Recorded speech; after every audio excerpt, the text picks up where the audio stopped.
मला ना आता रिअलाईज होतंय, की ही शेवटची जनरेशन आहे ज्यांचे आई-बाबा एवढे साधेभोळे आहेत. माझ्या मम्मीचा मला कॉल आला होता. ती चुकून लाईव्हला गेली होती आणि त्यातून ती बाहेरच पडत नव्हती. मोबाईलचे फीचर जरी आपण आपल्या आई-बाबांना समजून सांगत असेल ना, तर ते लहान बाळगत असे बसून ऐकतात आणि त्याच एका हाताने फोन देणे, त्याच एका हाताने तो फोनचा फीचर चालवणे आणि त्यांच्या डोळ्यात जी एक चमक असते ना, ती वेगळीच असते.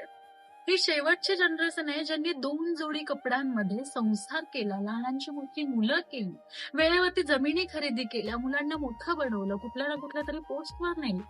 ही शेवटची जनरेशन. ही शेवटची जनरेशन आहे ज्यांनी असे माने घालून व्हिडिओ कॉल करून बोलतात. ही शेवटची जनरेशन आहे. आपण आपल्या आई-बाबांना खोटं जरी बोललं ना, तर असं असू शकतं म्हणून खरं मानून घेतात. बाबाच्या खिशात पैसे जरी नसले, तर आपल्यासाठी खायला आणायला विसरत नाही. ही शेवटची जनरेशन आहे ज्यांची आई किती जरी थकली असेल, तर आपल्या मुलासाठी जेवण बनवायचं विसरत नाही. दुनियाभरची सगळी नाती निभावून बघितली. आई-बाबांनी एवढं प्युअर नातं कोणतंच नाही आणि त्यांच्याशिवाय आपल्याला जपूच कोणी शकत नाही.